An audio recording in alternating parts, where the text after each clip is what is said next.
Allah subhanahu wa ta'ala says in the Quran, when he mentions the story of Musa alayhi salam and Khadr, هل أتبعك على أن تعلمني مما علمت رشدا قال إنك لن تستطيع معي صبرا وكيف تصبر على ما لم تحط به خبرا.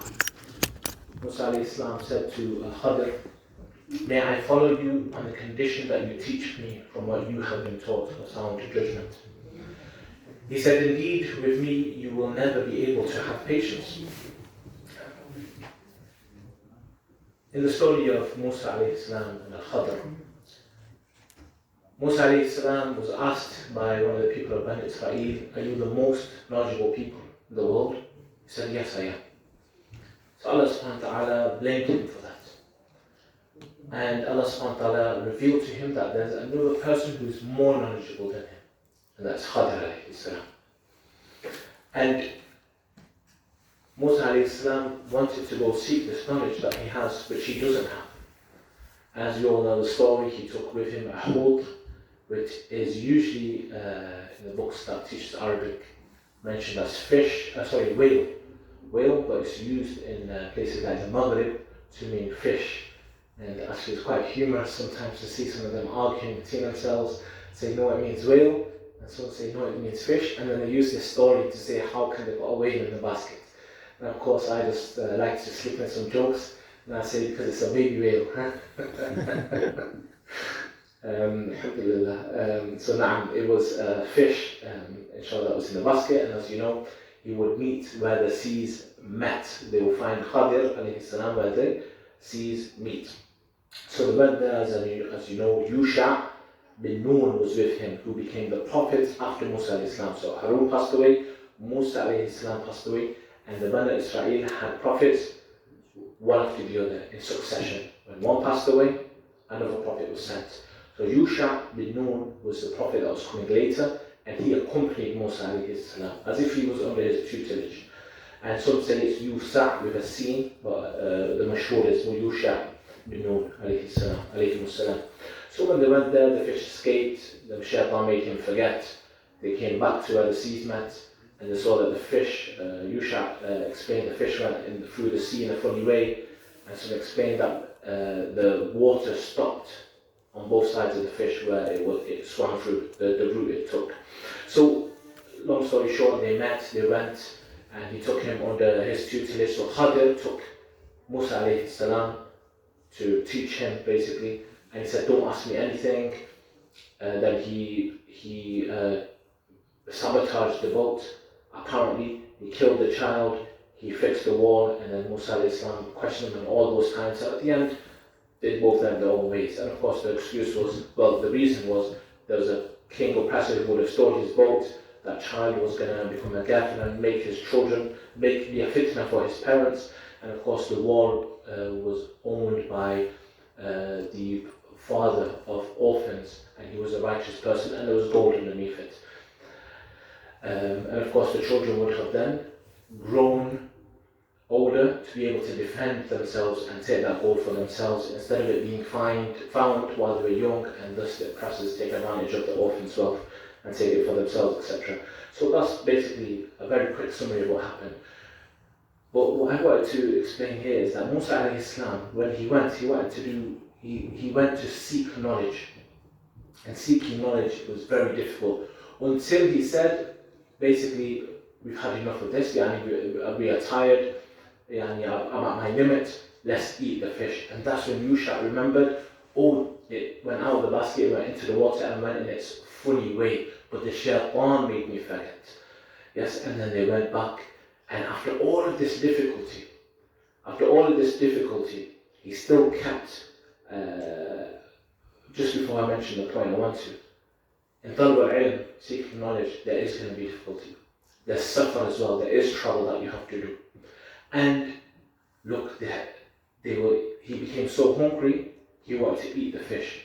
So things are going to happen from a financial perspective, from difficulty as well, mushaqqa, difficulty that you will face, and even some sort of trials and calamities that would happen in the way as a test for whether you're serious or not. May Allah subhanahu wa ta'ala grant us tawfiq to become true طلاب العلم نضع أهل العلم one day آمين يا رب أنا أو أولاد من ذرياتنا إلى يوم القيامة آمين من أهل السنة والجماعة آمين.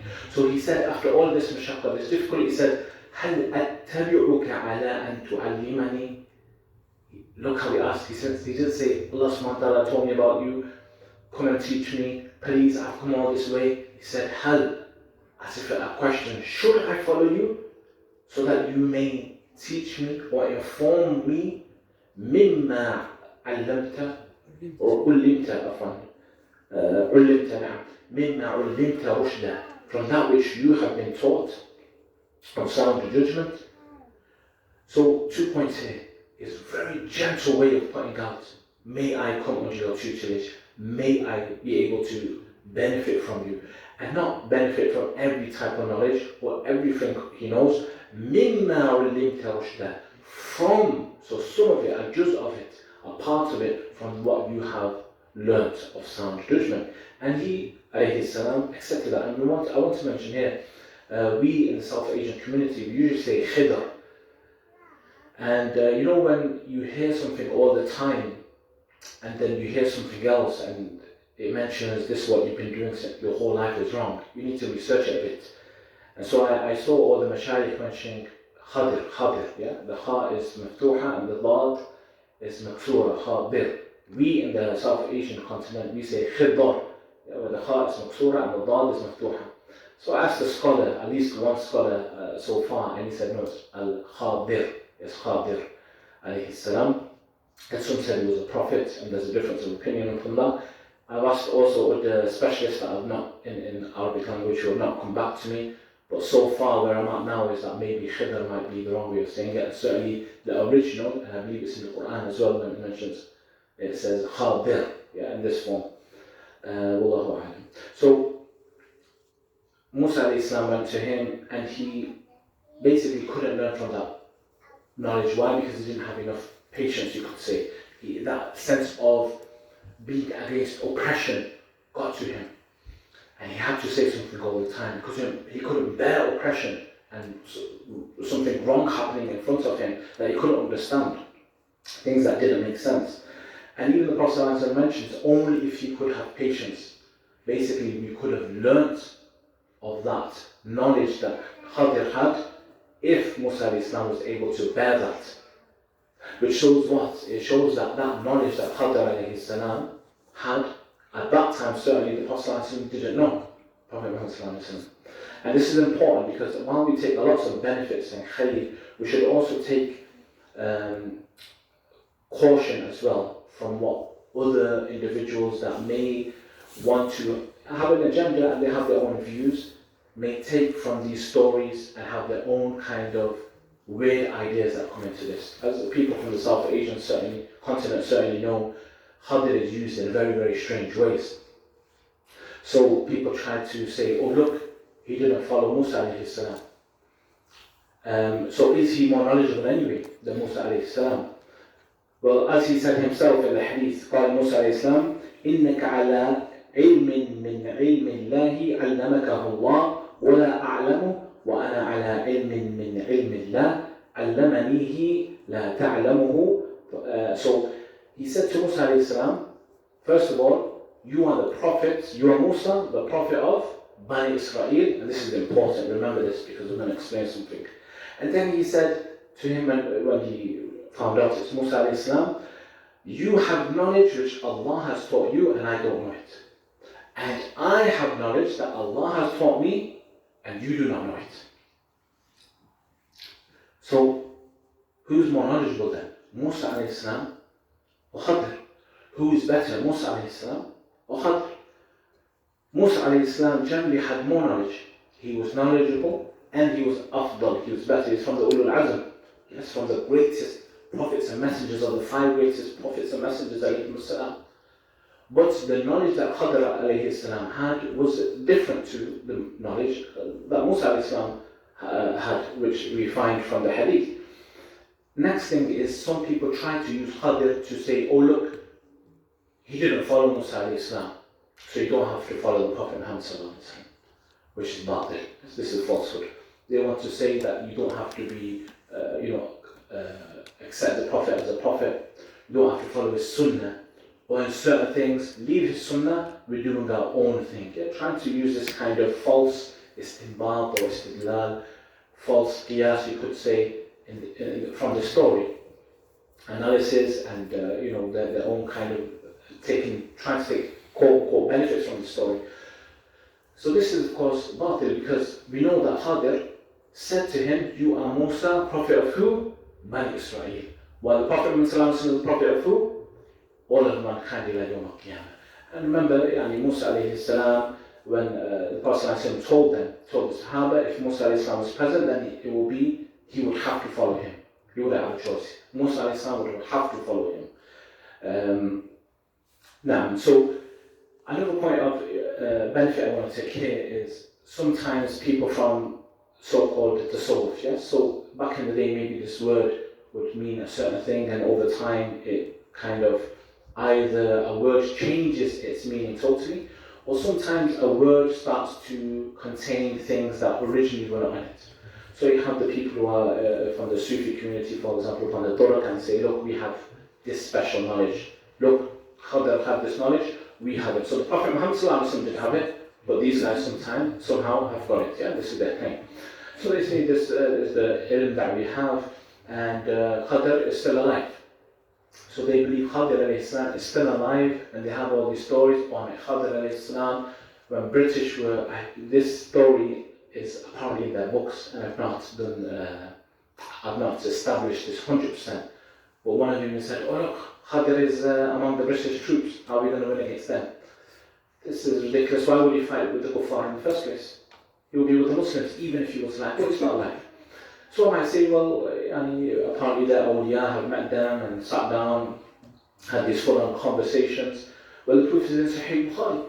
The Prophet ﷺ taught us that from 100 years from this night till this day, from this point, 100 years, there will be no one who's alive today on the face of this earth after 100 years. Meaning everyone who's alive today will be dead on the face of this earth. And this is in Sahih Bukhari.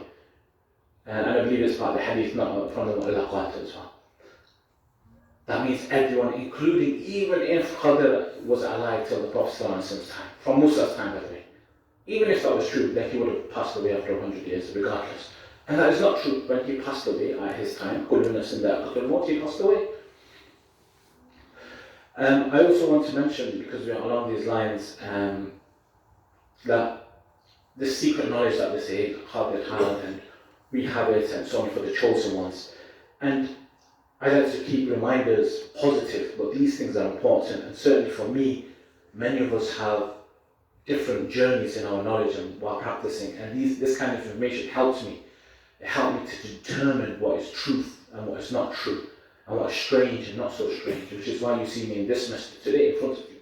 Alhamdulillah. So this is why what I heard from certain mashayikh, I'm giving to you, to maybe help you determine, and for it to become a criterion for you one day when you hear strange things. So they say this is all secret knowledge that we have, and they do all these lots of things that I don't want to mention. But the mention of Abu Hurairah, we have two bags of knowledge. He says, one I open and I give out to you all. I spread it out among you. And Abu Hurairah says, as for this second bag, I won't open it. If I opened it, and I believe that the statement is, meaning you would separate this head from my shoulders, you chop my head off. If I open this bag of knowledge, you will chop my head off. What is the second bag of knowledge? When these things come, whether it's Dhul Qarnayn or these things that don't have a lot of information on them, this is when these people jump in and say, well, I know them. And because they have the space to manipulate, control, say what they want to. I say because we know what nobody else knows.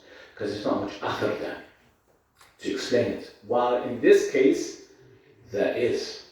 And that's what the issue is. First of all, the kutub of Ilm al-Rijal, the books that tell you everything about all the narrators.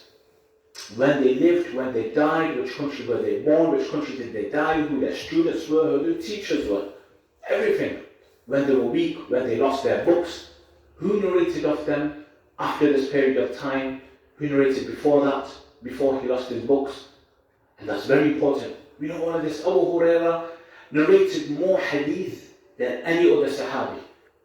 And if we don't know these things, then what can we say about the other narrators that we know about them? And we are very proud of the ilm al-rijal. And forgive me for making this long, this is the final point, inshallah. Abu Hurairah, what he said in the books of ilm al-rijal is that these were of the waqa'i', the events that were going to happen in the future. Hudayfa radiallahu ta'ala anhu, what did he have a knowledge, special knowledge? Does anybody know? No one can answer, inshallah. Yes, Sheikh. Identity of hypocrites. Excellent, the identity of hypocrites. Did he tell the other Sahaba? He didn't, only he knew. To the extent that Umar asked him, am I a hypocrite? To the extent that Umar used to look at him whenever there's a janazah, and if he didn't pray, he would go himself. Because you think, right, if he's not praying, that he's a munafiq, and I don't want to pray over a munafiq, because I don't pray over non-Muslims. Well, Hudayfa kept it secret, as this is the amana to the Prophet ﷺ, because he taught it to him only as a secret, and not to everyone else, not to anyone else, from anyone else, as a matter of fact, other than him, as far as I know, ﷺ. Just like that, the Prophet ﷺ taught some other people things like Abu Hurairah about what's happening in the future. And this is why it's in Khadr wal-Irham. Is there anything else that might support this? There is. There's another narration where Abu Hurairah was going into Mecca and the ghulaf, the cover of the Kaaba, was on fire. He said, if I told you about this, meaning what? He knew it was going to happen. If I told you this was going to happen, and remember the term, you would have separated my head from my shoulders. You would have chopped my head off. So he said, if I open this bag of knowledge and teach you, which is the events of the future, the near future, maybe even beyond that, that you will chop my head off. Then when he goes into Mecca and he sees the ghulaf, the cover on fire, he says, if I told you this is going to happen, what? The same thing, you're going to chop my head off. And that is enough. But even beyond this, as we all know, to ask for death is not allowed. But the Prophet taught in Sahih Bukhari with his dua, if you must ask, then ask this. And it goes along the lines, if life is good for me, or death is better for me, and so on. But Abu Hurairah went against that, and remember, he knows his hadith, he knows the Prophet ﷺ, he narrated the most hadith of all the Sahaba, Ridwanullahi alayhim ajma'in.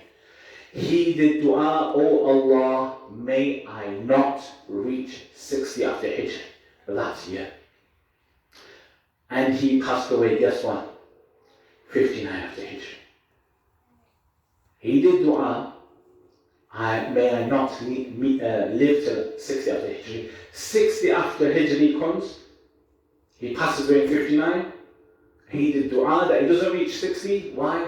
60 after Hijri comes, and it's the time when Abdul Malik bin Marwan comes into power, which is the fitna that happened with Hajjaj ibn Yusuf.